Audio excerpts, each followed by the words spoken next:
نفس الرحلة، رحلة كل يوم، ملل، رتابة، نفس الوشوش اللي بشوفها كل يوم كل يوم. أصحى الساعة 6 صباحا، ألاقي قدامي منظر المحطة وصوت القطر، نفس القطر. كرهت كل شيء في حياتي، كل شيء كل شيء.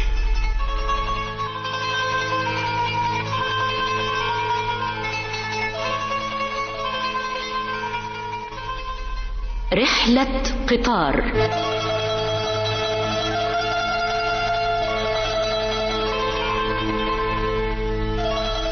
تمثيلية في سهرة، تأليف محمود طسن، إخراج عصمت حمدي.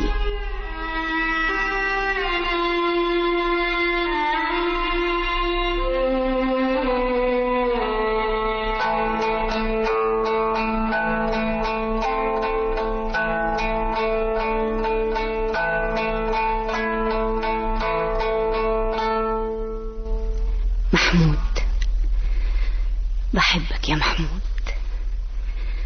مهما كانت ظروفك صعبة تأكد إني هقف جنبك طول ما حبنا قائم ومستمر. مش ممكن هنحس بالضياع أبدا أبدا. زهرة، أفهم من كده إنك موافقة يا حبيبي، هتجوزك. لو اتحديت العالم كله هتجوزك. أنا ما يهمنيش حد في الدنيا كلها، أنا مستعدة أضحي بكل شيء في سبيل حبنا.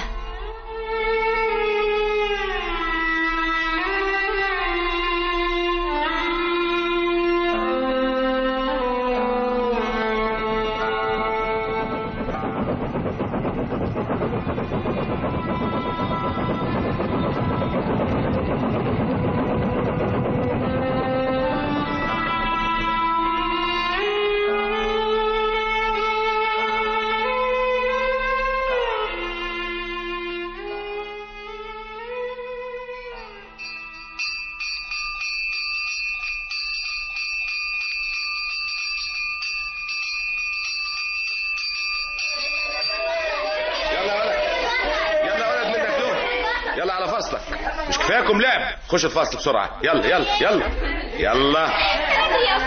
كل واحد فيكم يقعد في مكانه في هدوء. بس الله، مين اللي وسخ السبورة بالشكل ده؟ يعني ما حدش فيكم عايز يرد؟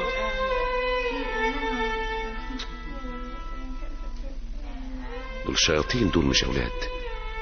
يا ساتر يا رب. يعني بس انا عملت ايه؟ نار في البيت ونار في الشغل كمان.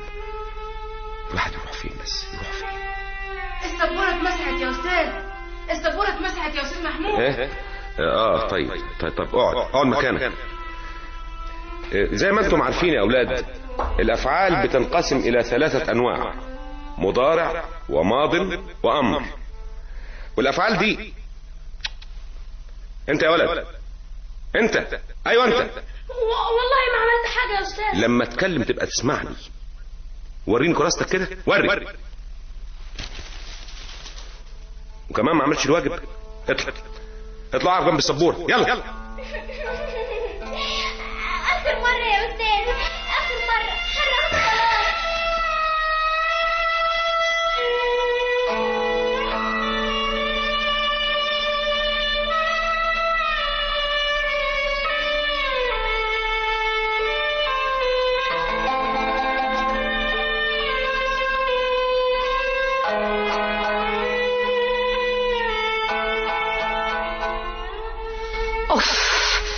أنا ما بقتش قادرة استحمل أكتر من كده. يعني إيه؟ عجباك حياتنا دي؟ ما تنسيش إن دي الحياة اللي أنت حبيتي تعيشيها معايا. أنا ما حاولتش في يوم من الأيام إني أغشك، كل حاجة عرضتها لك بصراحة. نسيتي أوام كلامك؟ حضرتك مليت دماغي بالأحلام. هنجيب عربية وهنسكن في فيلا. كل إنسان من حقه إنه يحلم، إلا كانت الحياة تبقى جحيم. فات على جوازنا 3 سنين وأنت زي ما أنت رميني في جحر الفيران. والله هو ده الموجود بقى. يا سلام. في إيدي إيه وما عملتوش؟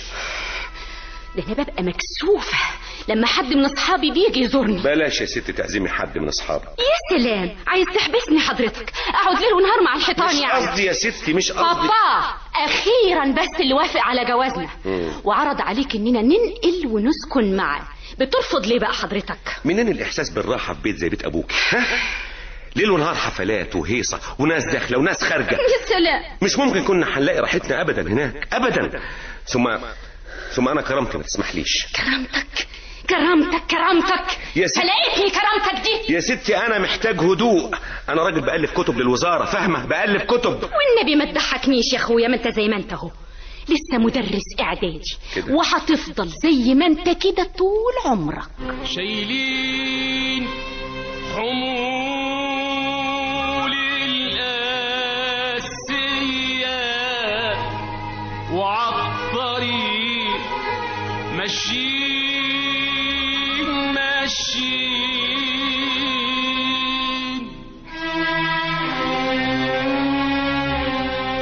لا نقول كتير وشوية وبالأمل عايشين.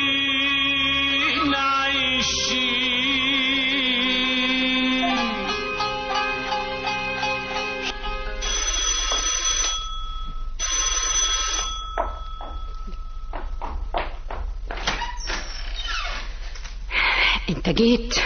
ايوه. طب خش سلم. ايه عندنا ضيوف؟ ايوه تعالى خش سلم عليهم. انت رايح فين؟ انا تعبان عايز ارتاح. اتعشيت؟ لا. طب الاكل عندك في المطبخ. تقول ايه؟ المطبخ؟ ايوه. ايه بتبصلي كده ليه؟ عايز حاجه منك انتي؟ لا متشكر قوي. انا رايحه اقعد مع الضيوف. اتفضلي يا ست هانم، اتفضلي. كل ليله اتعشى لوحدي. ليه؟ لان الست هانم يا اما عندها ضيوف يا اما نامت بدري.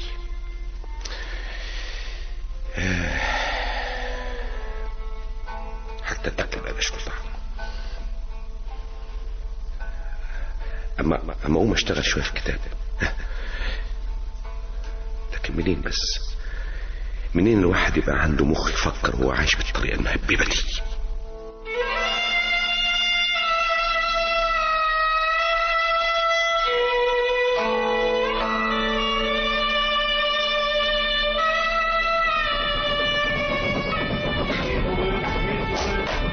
حاسب يا استاذ، القطر طلع خلاص. يا خساره يا ابني بقى خلي بالك، في 60 داهيه القطر. ايه مش خايف على عمرك؟ عمري ما راح من زمان خلاص. القطر الجاي بعد تلت ساعه. طيب متشكر جدا.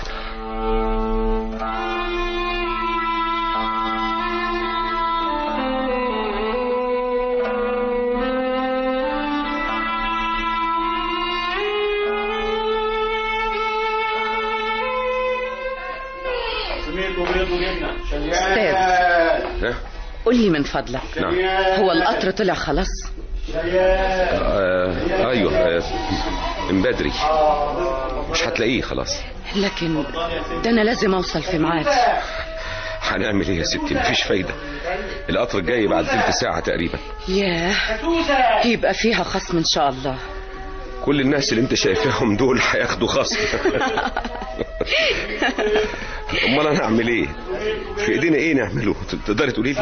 على رايك، بس على الله القطر الجاي يوصل في ميعاده هو كمان. يا رب.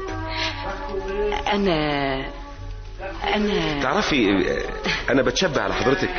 انا ايوه انت، بيتهيألي ان انا شفتك قبل كده، بس فين مش عارف. اقول لك عشان ما تتعبش نفسك. شفتني في القطر. والله صحيح، مظبوط. انا تقريبا بركب في نفس الميعاد وبشوف حضرتك. يا ترى بتضحكي على ايه؟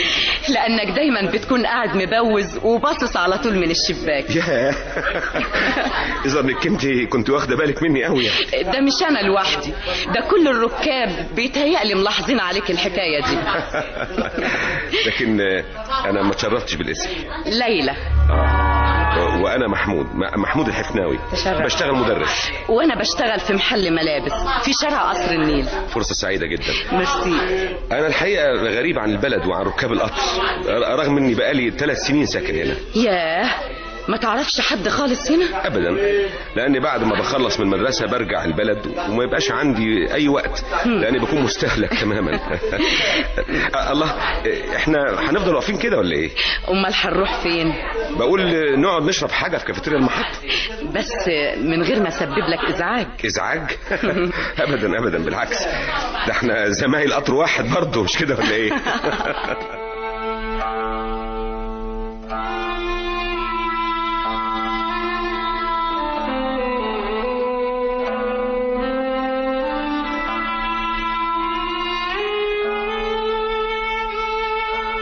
وحضرتك ساكنة في البلد من زمان؟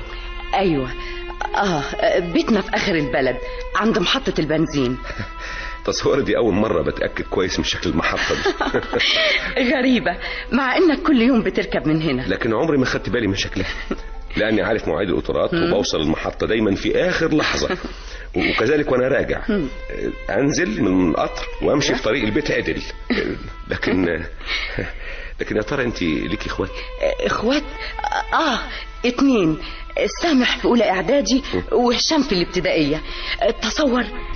تصور اول ما ارجع من الشغل يجروا حواليا الله، سكتت ليه؟ يظهر اني قلبت دماغي. لا ابدا ابدا، ده كلامك ظريف جدا، انا مبسوط اني بسمعك. صحيح، وانا مستعد اسمعك على طول كمان.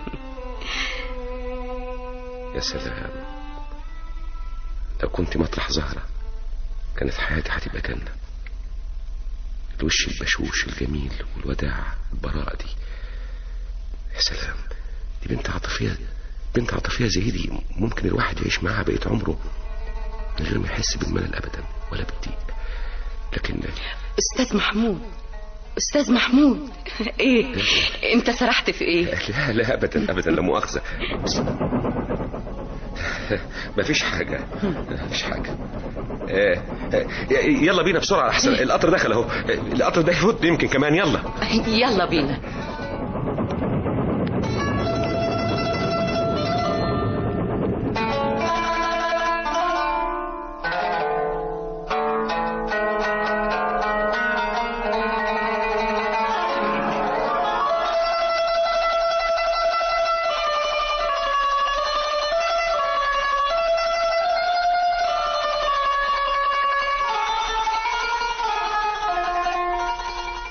على فين يا زهرة؟ رايحة اقعد يومين مع بابا. كده؟ وجوزك وبيتك ملهمش أهمية عندك؟ زهقت، مش طايقة البيت ولا اللي في البيت كده. حاسة ان روحي هتطلع خلاص. امال فين أصدقائك اللي بيسلوكي كل يوم؟ زهقت منهم برضو. انت يظهر انك زهقانة من الناس كلهم.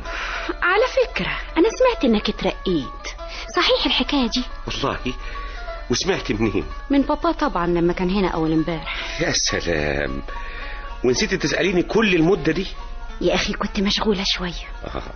انا عارف ان بابا ده هو اللي بينفذ لك كل طلباتك وبيديكي كل معلوماتك. طبعا. الحمد لله اني ما كلفتكش اي حاجة.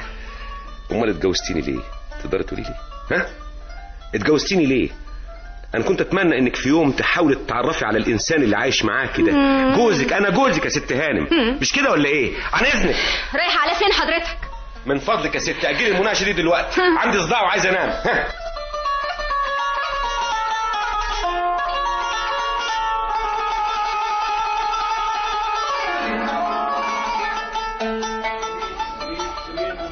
يظهر ان القطر اتعطل النهارده كمان. ياه، الناس كتير جدا هنا في المحطة، لكن فين يا ترى؟ أستاذ محمود ليلى، مش معقول، والله لسه كنت بفكر فيكي من شوية. ازيك يا أستاذ محمود؟ الله يسلمك. يلا بينا. على فين؟ على الكافيتيريا بتاعتنا طبعا.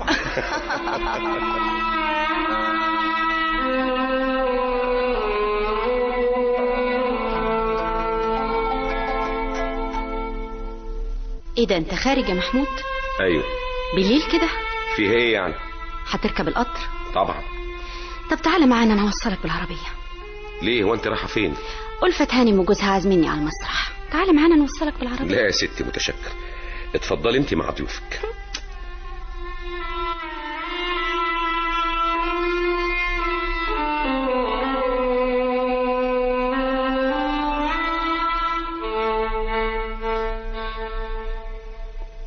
والله العظيم ما انا قاعده لك في البيت. ايه ده؟ زهرة زهرة، هي كلمه واحده، خارجه يعني خارجه. دي ما بقتش عيشه دي، انا ما عنديش جهد للشغل ده.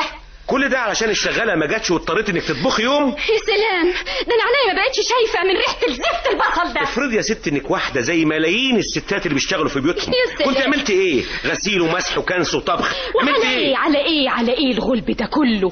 ما كان بلاش جواز من الاول. انا نفسي اعرف انت هتعقلي امتى بس.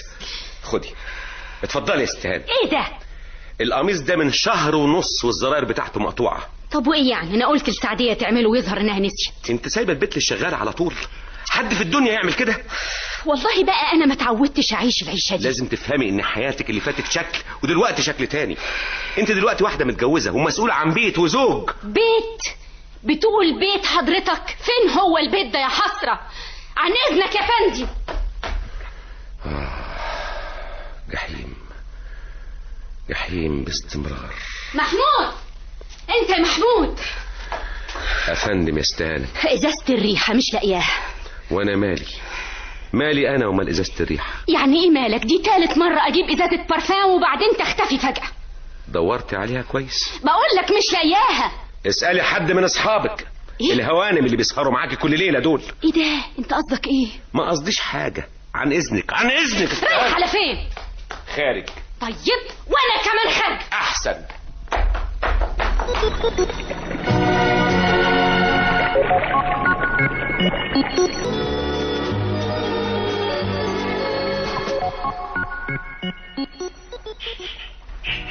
محمود. نعم يا ليلى. قوم معايا، هوريك منظر جميل جدا. هفرجك على منظر النيل بالليل من هنا. ليلى. ايوه. انا انت ايه؟ الحقيقه انا مش عارف اشكرك ازاي. تشكرني على ايه؟ على حاجات كتير خالص خالص خالص.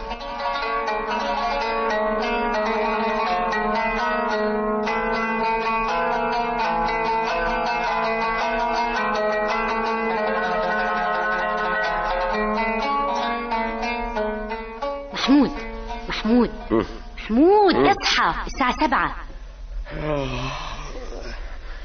انا مش رايح الشغل النهارده. ليه؟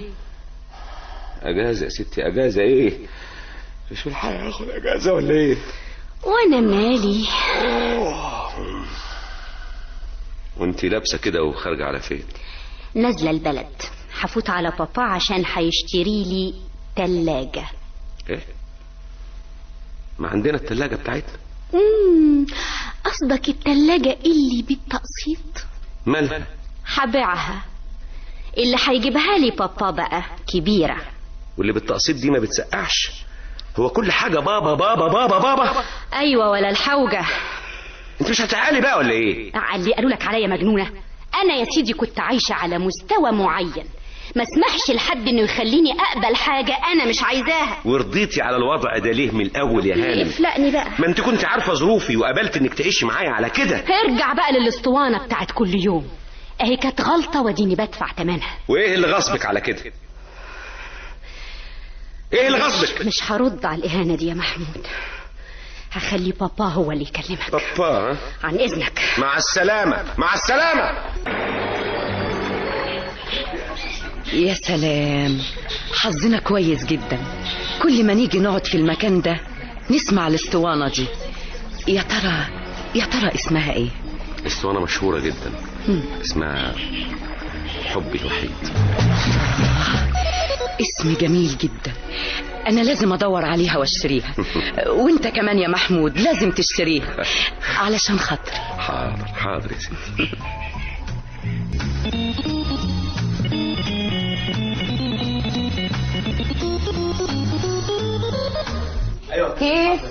كيف ليلى.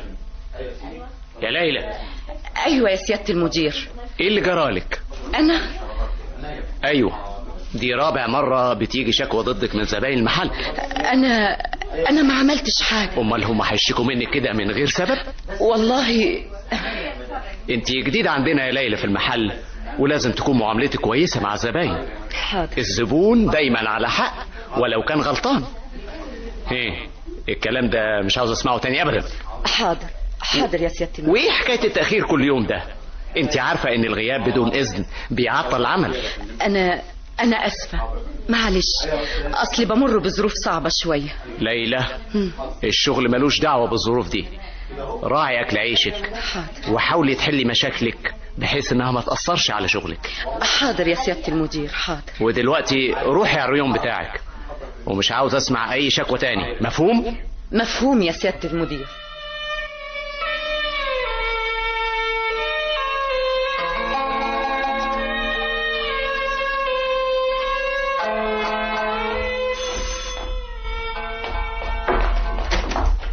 الأستاذ رجع يا سعدية؟ أيوة يا ست هاني. امال هو فين؟ جوه في أوضته وقافل على نفسه الباب.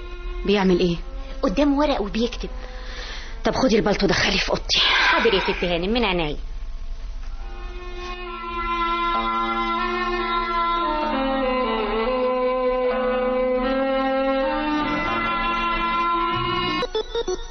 يا عيني يا عيني يا عيني.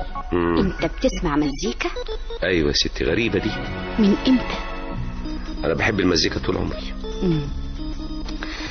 لكن حضرتك من مدة طويلة قوي ما كنتش بتسمع مزيكا خالص. يظهر اني ضيعت سنين كتيرة قوي من عمري.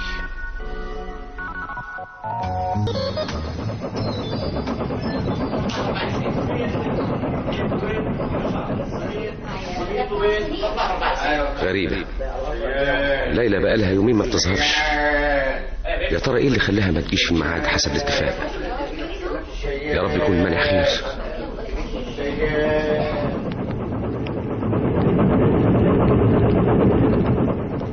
جايز يكون حصل لها حاجة.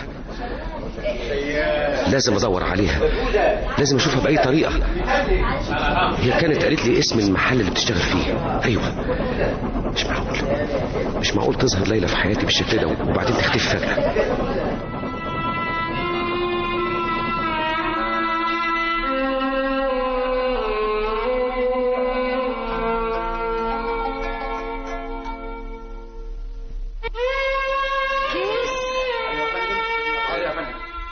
صباح الخير يا أنسة. صباح النور، أي خدمة؟ هي الأنسة ليلى بتشتغل عندكم هنا؟ أيوة، بس دي بقالها أسبوع ما بتجيش المحل. هي متعودة تتأخر كده؟ أبدا. طيب، متشكرة.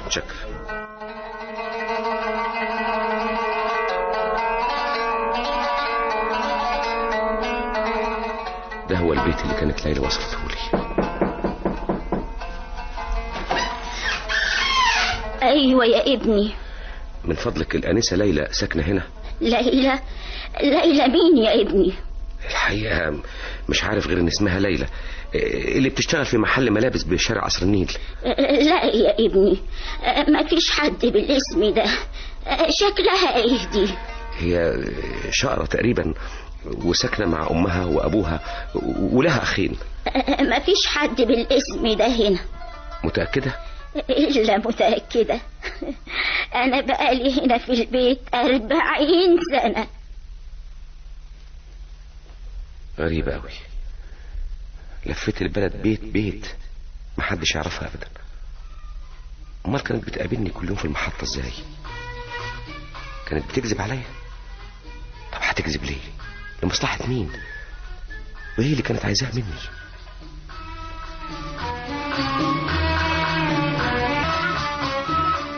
رجعنا اللوم عليك يا زمان. من فضلك يا أخ، ممكن أقابل صاحب المحل؟ سيادة المدير. أيوة، الأستاذ عاوز يقابلك. أهلا وسهلا، شرفت المحل يا فندم. أي خدمة؟ والله أنا كنت عايز حضرتك في كلمتين يعني. بكل سرور يا فندم. أنا بسأل عن الأنسة ليلى اللي بتشتغل هنا في المحل ده. ليلى؟ أيوة. آسف جدا، بقالها مدة في الحقيقة ما بتجيش، وأنا شخصيا مش عارف ليه. طيب ممكن اعرف عنوانها بالظبط؟ ممكن يعني؟ والله يا فندم انا ما اعرفش عنوانها. اسف جدا. طيب انا اسف على تعطيلك. شكرا. العفو. اسف جدا اذا كنت ازعجتك. العفو يا فندم، مفيش اي ازعاج. شكرا. مع السلامه. ودينا رجعنا تاني للحياه الممله. يا خساره، لما كانت ليلى معايا ما كنتش بحس بالفراغ والضياع ده ابدا. كانت الدنيا بدات تضحك لي، لكن فجاه محمود وحشتني جدا. انا مش عارفه كنت هطيق الدنيا ازاي من غير ما تكون جنبي. عيني على طيري، عيني يا عيني يا عيني، عيني على طيري، عيني على طيري. سامية يا سامية. ايوه يا عادل. اعملي لي فنجان قهوه بسرعه. تعبانه، خلي الشغاله تعمله. تعبانه من ايه؟ ده انت طول النهار نايمه في سريرك. امال انا اللي شيان طول النهار في الشغل اقول ايه؟ هو انت كل ساعه والتانيه تخلق لي مشكله عشان نتخانق مع بعض؟ بالذمه انا اللي بخلق المشاكل برضه؟ امال انا يعني؟ انت اللي كل ساعه تتخانق بسبب ومن غير سبب. كفايه دي ما بقتش عيشه. رايح فين؟ هنزل هشرب القهوه في المكتب.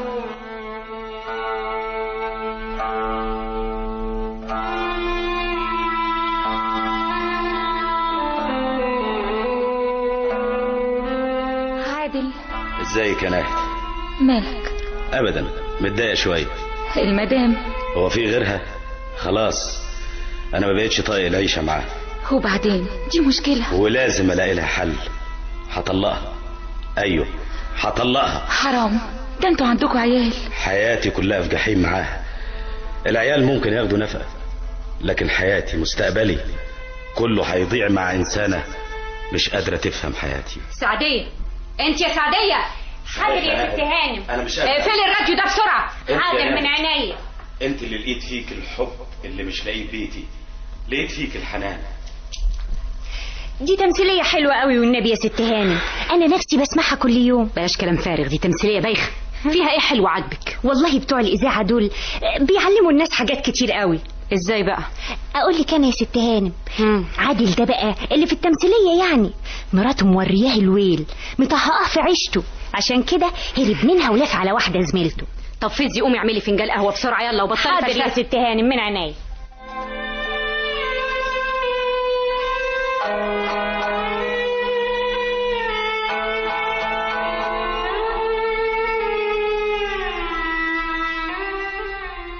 الوقت بيمر بطيء جدا. انا مستعجل على المروح ليه؟ يعني البيت فيه يعني اهو جهنم برضه.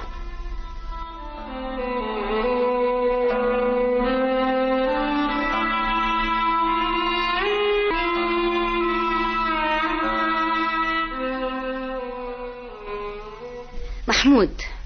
ايوه. انت بتعمل ايه؟ بكتب. الله، ما تتريقي. مستنيه ايه؟ مش عايز حاجه قبل ما انام؟ اذا احتجت حاجه هبقى اقول لسعديه. يا دمك.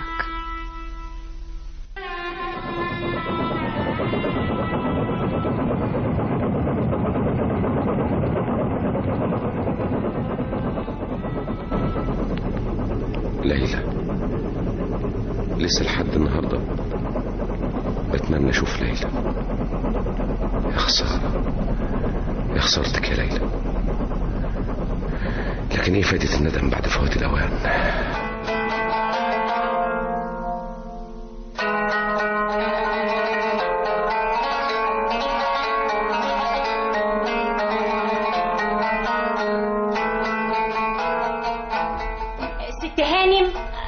ست هانم. ايوه انا هنا يا سعديه. الله، حضرتك قاعده في الضلمه كده ليه لوحدك؟ لا ابدا ما فيش حاجه. البي رجع من الشغل من بدري. اتعشى؟ ابدا، قال لي شيل الاكل ملوش نفس. مش عارفه ايه اللي جراله. يمكن تعبان من الشغل ولا متضايق من حاجه. في حد سأل عني النهارده؟ يوه 100 تليفون لما دماغي انقلبت. مين اللي كلمني؟ إلهام هانم وألفة هانم واعتدال هانم اسمعي يا سعدية. أيوة يا ست هانم. أي حد يتصل بيا أنا مش موجودة، فاهمة؟ حضرتك مسافرة؟ لا بس أنا مشغولة في حاجة كده. المهم إنك تنفذي الكلام اللي بقولك عليه وبس. حاضر يا ست هانم. استني يا سعدية، أنا اللي هرد. ألو؟ أيوة، هو ده منزل الأستاذ محمود الحفناوي. أنا المدام عايزاه هو. طب دقيقة واحدة خليكي معايا. سعدية. أيوة. انتهي البيت. حاضر يا ست. قولي له في تليفون عشان. حاضر. انا جاي. الو. ايوه. ايه؟ امتى؟ ازاي؟ طيب اديني من فضلك عنوان المستشفى. لكن ايه اللي حصل بالظبط؟ مش عارفين لحد دلوقتي. يظهر انها حالة انتحار بلعت اقراص منومة. حالتها خطيرة المسكين. طيب انا جاي حالا. ايه ده؟ على فين يا محمود؟ بعدين اقول لك. الله. حضرتك عايزة حاجة قبل ما اروح يا ست هانم؟ لا يا سعدية متشكرة، روحي انتي مع السلامة. الله يسلمك، تصبحي على خير. انتي من اهله.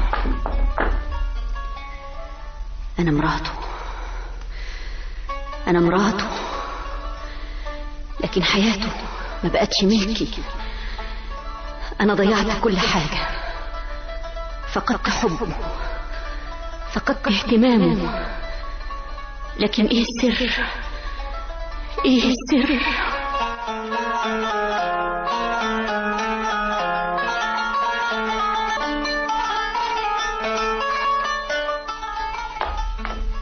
هي اوضتها فين لو سمحتي؟ من هنا، اتفضل معايا. شكرا. ليلى دي نايمة تعبانة جدا. امال فين الدكتور؟ هبعت له حالا. يا ترى في امل في نجاتها؟ بيني وبينك انا سامع الدكتور بيقول لو طلع عليها النهار يبقى هتعيش. ربنا كبير. عن اذنك يا استاذ محمود. لحظة لو سمحتي. انت عرفتي اسمي ازاي؟ انا اللي قلت لهم على اسمك ورقم تليفونك يا استاذ محمود. مين؟ حضرتك مين؟ انا مدام احسان حرم المرحوم ابراهيم صابر، وساكنه في البلد معاك جنب محطه البنزين. محطة البنزين؟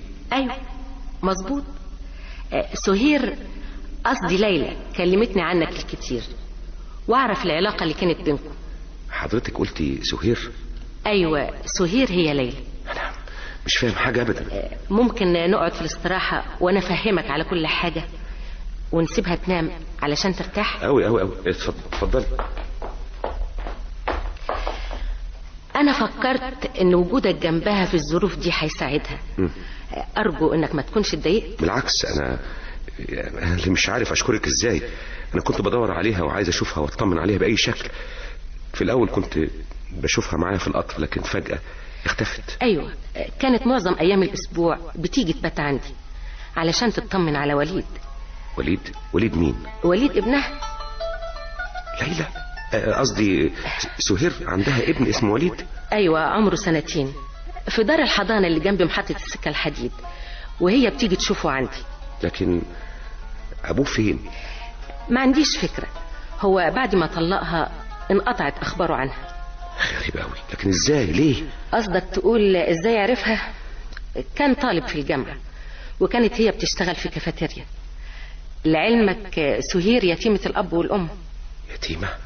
ايوه كانت جارتنا ونزلت تشتغل وتصرف على روحها لحد ما يجي لها ابن الحلال. وكانت عايشة لوحدها بعد ما توفى ابوها وامها؟ ايوه لكن بعد ما اتجوزت سكنت في مصر وكانت بتيجي تزورني. وبعدين؟ اهله حاربوه لانهم كانوا اغنياء وكانوا عاوزين يجوزوه واحدة من العيلة، وفضلوا وراه دور بالسياسة ودور بالتهديد لحد ما خلوه طلقها. ايوه مسكينة. كان وقتها في السنة النهائية في الجامعة. طلقها وسافر وما عرفتش مكانه بعد كده. طلقها برغم انه كان في طفل بيربطهم؟ ما كانتش تعرف انها حامل منه. اصلهم عاشوا مع بعض 2 شهر واتطلقوا. وليه ما رفعتش قضية؟ ليه ما حاولتش تطالبوا بحقها الشرعي؟ عزية نفسها هي اللي ضيعت حياتها. قالت انها تتحمل تربية الطفل احسن ما يتبهدل مع مرات الاب. انا ما كنتش اعرف عنها الحاجات دي كلها ابدا. ما حبتش تحكي لك على ظروفها، ما رضتش انك تشيل همومها. مسكينة جدا. انا كنت اناني، خدت منها الابتسامة الحلوة والمقابلة اللطيفة، لكن ما كنتش عارف العذاب اللي هي كانت عايشة فيه. استاذ محمود ما تزعلش نفسك، الحمد لله ربنا نجاها. لكن ازاي تعمل في روحها كده بس؟ ازاي؟ كانت لوحدها مع ابنها وليد، ويظهر انها فكرت في الانتحار علشان تخلص من العذاب اللي هي فيه. طيب يلا بينا. يلا. انا عايز اشوفها. مش ده الدكتور اللي دخل عندها ده؟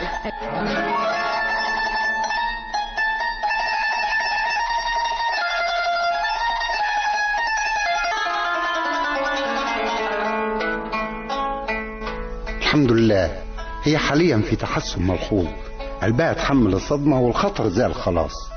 دلوقتي نسيبها علشان ترتاح. اتفضلوا معايا. محمود ليلى اطمني، كل شيء عال، المهم صحتك. محمود انت عرفت انك حاولت الانتحار مش كده؟ معلش، المهم الحمد لله على سلامتك دلوقتي. الدنيا وحشة قوي يا محمود. معلش احسن ازاي؟ لا ارجوك بلاش عياط بقى. اطمني يا ستي، وليد بخير. الله، انت عرفت. الست احسن قريت على كل حاجة. ليه خبيتي عني؟ ليه خبيتي يا ليلى؟ قصدي يا سهير. انا اسفة، ما كنتش عاوز افوق من الحلم الجميل اللي عشته معاك. ليه كده يا احسان؟ انا عملت اللي عليا ومش عاوزة اشوفك وانت بتتعذبي، ووعديني انك ما تحاوليش تعملي كده مرة تانية. اطمني يا احسان. يظهر ما كنتش في وعي ليلة امبارح، ما فكرتش في وليد، كنت هسيبه المسكين لوحده في الدنيا. ما تحمليش هم، ارجوكي ما تحمليش هم، ربنا يقدرني. المهم تشد حيلك انت، انا متكفل بكل حاجة. انا ما اقدرش اقبل منك حاجة تانية، كفاية قوي اللي عملته علشان يا محمود. لا يا ليلى، علشان خاطر وليد ابنك وعلشان خاطري انا ما صدقت بريتك.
اهلا، ازيك يا سعديه؟ الله يسلمك يا استاذ محمود. حضري لي العشاء بحياتك، انا ميت من الجوع.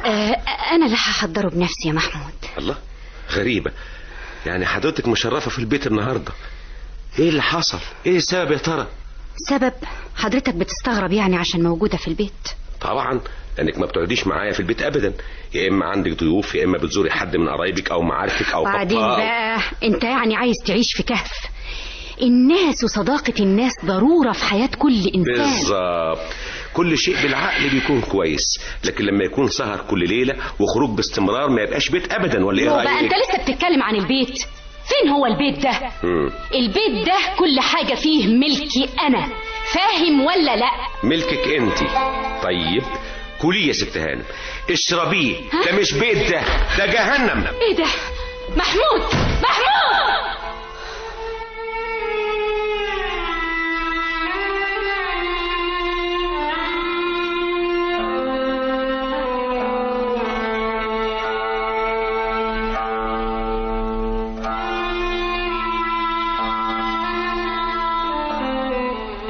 الله، مالك يا ابو حنفي؟ ابدا يا حسن، ابدا مفيش حاجه. ايه وانا تايه عنك؟ ما تاخدش ببالك يا سيدي. ما تقعد واقف ليه؟ اقعد ليه؟ انت مش ناوي تروح؟ يا سيدي لما اخلص تصليح الكريس اللي في ايدي الاول. يبقى صلحه في البيت زي يا اخي. يا بختك يا اخي. ليه؟ علشان بتعرف تشتغل في البيت. الله، ما تعمل زيه وتصلحهم في بيتك.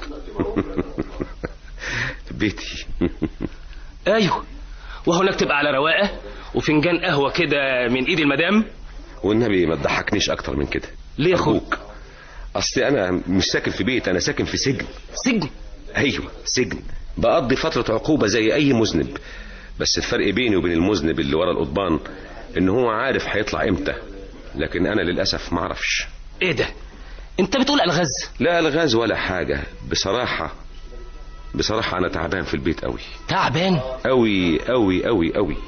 وسبب تعبي مراتي الانسانه اللي حبيتها واللي كنت فاكر انها هتفهمني وتريحني وتقف جنبي. ايوه تقف جنبي في رحله الحياه. لقيتها انانيه بتهد كل اللي بنيناه كله. مش معقول. ليه يا اخي؟ لاني كنت عارف قصه حبكم وازاي اتغلبتم على كل العقبات اللي وقفت في طريق جوازكم. ده صحيح، بس مش يمكن كان عناد من جهتها؟ مش يمكن كانت عايزه لازم تملك الانسان ده زي ما تشتري اي حاجه، بلطو، شنطه، فستان، اي حاجه يعني؟ لا لا لا لا لا لا، ما افتكرش. انا متاكد انكم بتحبوا بعض وان دي سحابه صيف وهتعدي.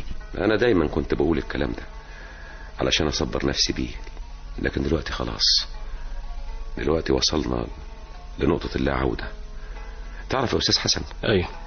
انا ساعات وخصوصا في الايام الاخيره دي فكرت اكتر من مره اني اطلقها، لاني مش عارف اعالج الموقف. هي مش قادره تفهمني كمان ولا تقدر ظروفي. شيء مؤسف، بس مش انت اللي تعمل كده. قوم يا راجل، روح بيتك. حاول انك تروق الجو. بكره اسمع عنك سمع خير.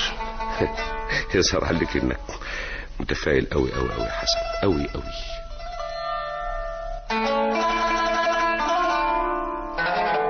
ماما. ايوه يا وليد. فين اللعبه اللي قلت لي انك هتشتريها لي؟ بس كده من عينيا. ادينا قربنا على المحل اهو. هو عمو محمود ما جاش معانا ليه النهارده يا ماما؟ عنده شغل يا حبيبي. وهيجي معانا بكره عشان نتفسح؟ ايوه يا حبيبي، بس ادينا وصلنا المحل اهو. تعال بص على الباترينا عشان تنقي اللعب اللي انت عاوزها. الله. ماما انا عاوز القطر ده. لا انا عاوز الدبه الكبيره دي. بقول لك ايه، هاتي لي العروسه احسن. حاضر. سهير. الله، فتحي، ازيك يا سهير؟ اهلا يا حبيبي. تعال اما ابوسك. اسمه وليد يا سي فتحي، طبعا ما تعرفوش. سهير ارجوك يا سهير، كفايه العذاب اللي شفته الفتره اللي فاتت. سهير انت كنت فين؟ انا دورت عليكي في كل مكان. ماما مين ده يا ماما؟ ده يبقى انا بابا يا حبيبي. انت جيت من السفر؟ ماما كانت دايما تقولي انك مسافر. ايوه يا ابني، كنت مسافر ورجعت خلاص. يعني مش هتسافر تاني يا بابا؟ لا يا روح بابا. سهير وحشاني. يا سلام. تعرف انا عاوز اقول لك ايه؟ قولي يا سهير، اتكلمي. انا مستعد اسمع منك اي حاجه. انا اللي استاهل. تستاهل؟ ايوه سهير، انا ظلمتك وجنيت عليكي، لكن انا مستعد اصلح كل حاجه. بعد ايه جاي تقولي الكلام ده؟ الوقت لسه ما فاتش، صدقيني يا سهير. نقدر نبدا حياتنا من جديد. ثم ابني وليد وليد اللي اتحرمت منه. ما انت السبب. انا لما سبتك ما كنتش اعرف. وعرفت منين؟ سألت عليكي في الكافيتيريا اللي كنت بتشتغلي فيها، ومن هناك عرفت انك اشتغلت في محل الملابس الجديد، واخيرا لقيتك يا سهير. فتحي، انا مش عارفه اقول لك ايه. ما تقوليش حاجه. انت مش سعيده ان رجعت؟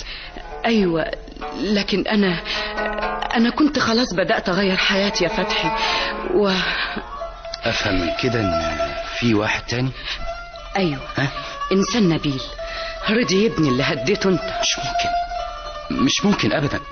سهير، انا وانت اللي بدأنا الحياة، حياة ابننا وليد، ولازم الحياة دي تستمر بحبنا. بعد ايه؟ بين الحب الحقيقي، حب امه وابوه، لازم يا سهير، لازم.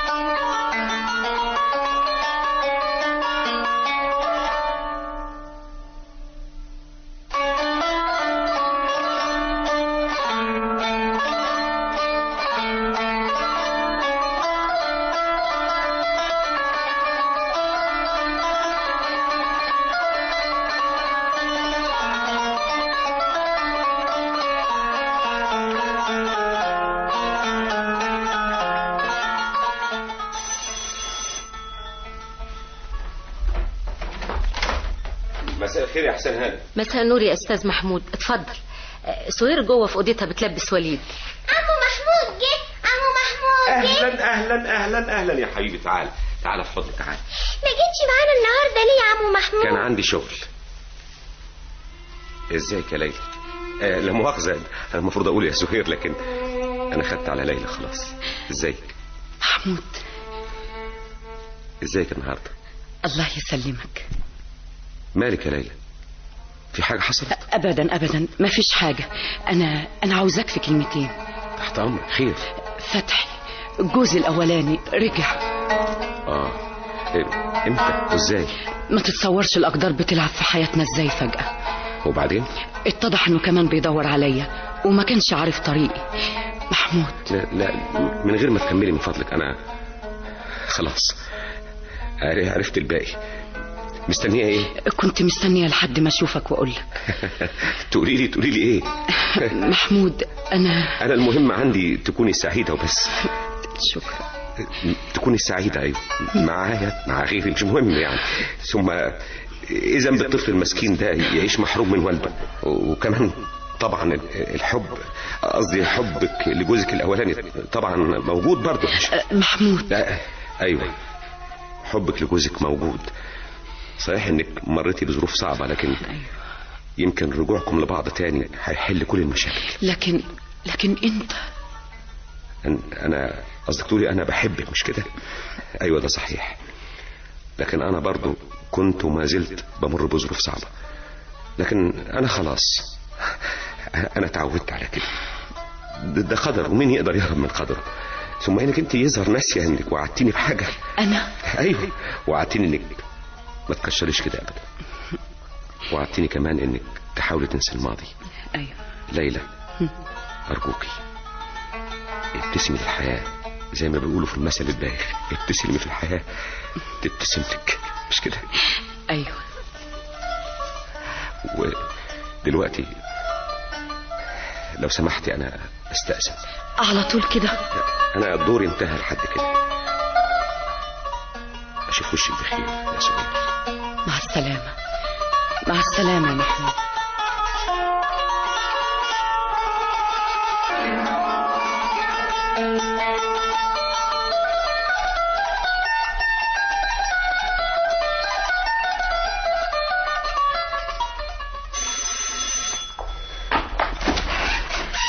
محمود، مساء الخير يا زهر.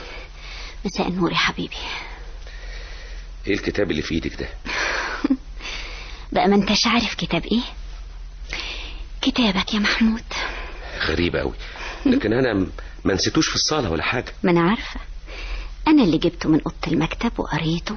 لا. صفحة صفحة. مش معقول. وان شاء الله هيعجبهم وهيكون مقرر على التلامذة السنة الجاية. ربنا يسهل، بس اللي انا مستغرب له انك انت يعني اقرا كتابك. ها؟ ايوه. لا، مش غريبة ابدا يا محمود. هي غريبة ان مراتك حبيبتك تهتم تهتم بعملك. عجايب، انا مش مصدق وداني، انا بسمع كلام جديد خالص. ايه ده؟ محمود صدقني انا خلاص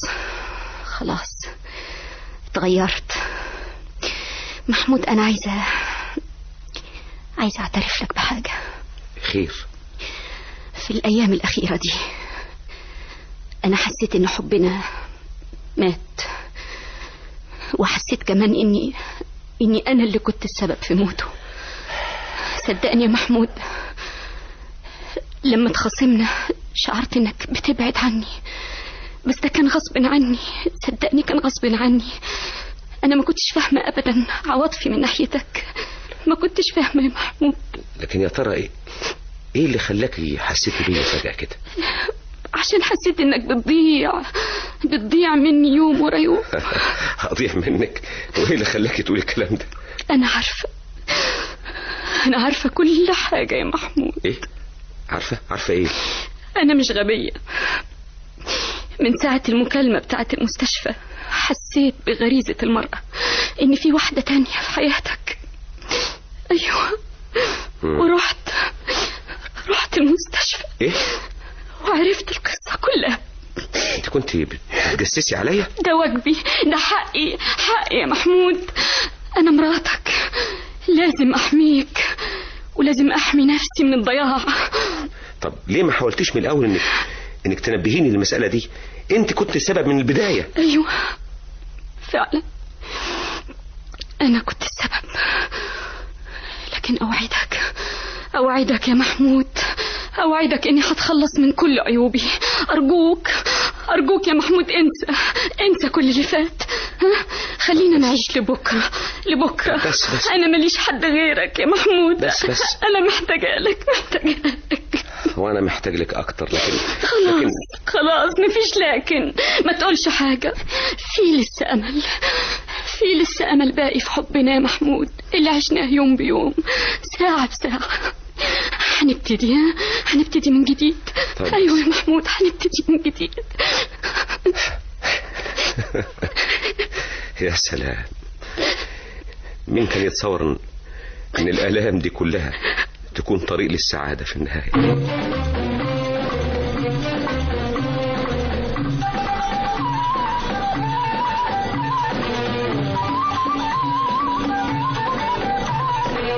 كلمة حب تقولها بقلبي تعيش مرتاح. أصل الكلمة الحلوة دي نسمة لكل جراح. كلمة تقرب منا كل قلوب الناس، حتى إن كان إنسان دي عندك قول له سماح، قول له سماح. كنتم مع محمود مرسي، عايدة عبد الجواد، صفية إسماعيل، محمد حمدي، عبد العظيم بدار، ناهد حسن، محمود السيد، إبراهيم كمال، نجوى السيد، فتحية المليجي، عبد القادر حسين، عواطف تكلة، منى الأمير، وإسماعيل النجدي في رحلة قطار. سهرة من تأليف محمود تصن، الهندسة الصوتية محمد المساح. رحلة قطار، إخراج عصمت حمدي.